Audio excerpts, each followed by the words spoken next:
এই মুহূর্তে সবকথে বড় খবর, ব্রেকিং নিউজ।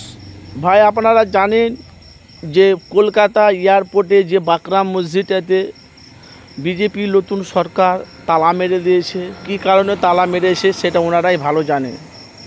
কিন্তু ভাই আমরা জানি যে চুঁচুড়াতে আব্বাস সিদ্দিকী আজ থেকে 6 বছর আগে বিগত যে সরকার ছিল, আব্বাস সিদ্দিকী একদিন মিছিল করেছিলেন, তারপরের দিন তালা খুলে উনি নামাজ পড়ে এসেছে আব্বাস সিদ্দিকী ভাইজান। আমাদের কাজ হলো কি উভয়ের পক্ষে মানুষের কাছে বাস্তবটা সত্যটা তুলে ধরা। যেহেতু আমরা জানি যে বিজেপি সরকার পশ্চিমবাংলাতে যে কাজটা করছে, অনেক মানুষ বিজেপি সরকারকে সমর্থন করছে। কিছু কিছু কাজ আছে সেটা বাংলার মানুষ সেটা মেনে নিচ্ছে না। যেহেতু আপনারা জানেন যে আজকে সিদ্দিকুল্লাহ আজকে 1 কোটি মানুষ নিয়ে আজকে বাকরা মসজিদে নামাজ পড়তে যেত, সেখানে আমরা দেখলাম অনেক পুলিশ ফোর্স, মিলিটারি ফোর্স সব সেখানে নামাজ পড়তে দেওয়া হয়নি। সেটা একটা আলাদা ব্যাপার। যেহেতু আমরা তো আইনের বিরুদ্ধে নয়, আইনের পক্ষে। আইন যেটা বলবে সেটা বাংলার মানুষকে মানতে হবে, এটা মানতে হবে। কিন্তু এখন আব্বাস সিদ্দিকী ভাইজান বলছে এই যে বাকরা মসজিদে যে তালাটা মেরেছে, দেখি না কোন মায়ের লাল আছে, তালাটা খুলে একবার দেখা। তার মানে এটা কি ভাই আমরা জানেন, তার মানে কি রাজ ক্ষমতা, পাওয়ার ক্ষমতা থাকতে গেলে ওসব জিনিসে হাত দেওয়া যাবে কেন? যেমন আমরা দেখতে পাচ্ছি যে পশ্চিমবাংলাতে অনেক আমাদের বড় বড় নেতা মন্ত্রীরা আছে, অনেক মানুষ মুসলিমের আছে, অনেক মানুষেরা হিন্দুরা আছে।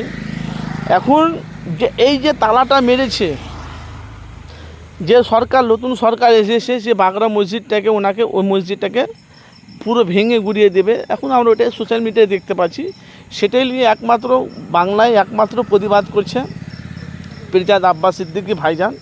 আমরা জলসায় আমরা দেখতে পাচ্ছি উনি যেখানেই যাচ্ছে, ক্ষমতা থাকতে গেলে একবার খুলে একবার মানে বাকরা মসজিদের চাবিটাকে খুলে দেখা যায় না কেউ।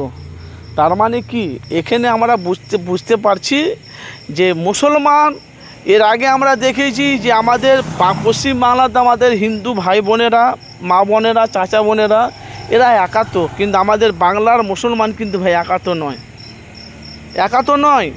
এই জন্যে আজকে আমাদের বাংলার পরিস্থিতি। কিন্তু অনেক জিনিস দেখতে পাচ্ছি বিজেপি সরকার যে কাজগুলো করছে ভালো। বিজেপি সরকারকে বাংলার মানুষ কিছু কিছু ক্ষেত্রে অনেক মানুষ তারা হিন্দু, মুসলমান, দলীয়, আদিবাসী, খ্রিস্টান, রোম ম্যাথর সমর্থন করছে। আপনাদের মূল্যবান মতামত জানাবেন। আব্বাস সিদ্দিকী ভাইজান একদিন মিছিল করেছে, তারপরের দিন তালা খুলে নামাজ পড়ে এসেছে। এবার বাকরা মসজিদটা কী হবে জানি না, বলতে পারবো না। যেহেতু বিজেপি সরকার বলে দিয়েছে তাকে ভেঙে দেওয়া হবে। আপনাদের মূল্যবান মতামত জানাবেন। মসজিদ থাকলে ভালো হবে না ভেঙে দিলে ভালো হবে, কোনটা আগে? এর আগে তো সবাই বলছে মসজিদ আগে ছিল, এয়ারপোর্ট পরে হয়েছে। সেটা নিয়ে এখন বাংলায় বিভিন্ন জায়গাতে এখন চর্চা চলছে। এবার দেখা যাক বাংলার মানুষ এখন সব একতা হয়ে, যেহেতু উস্কানি তো ভাই দিলে হবে না। আইন যেটা বলবে আইন অনুযায়ী আমাদেরকে সবাইকে মানতে হবে, কে হিন্দু কে মুসলমান, যে ধর্মই হোক না কেন। আইনের বিরুদ্ধে হবে না, আইনের পক্ষে। আইন যেটা বলবে সেটাকে বাংলার মানুষকে মেনে নিতে হবে। আপনাদের মতামত অবশ্যই জানাবেন।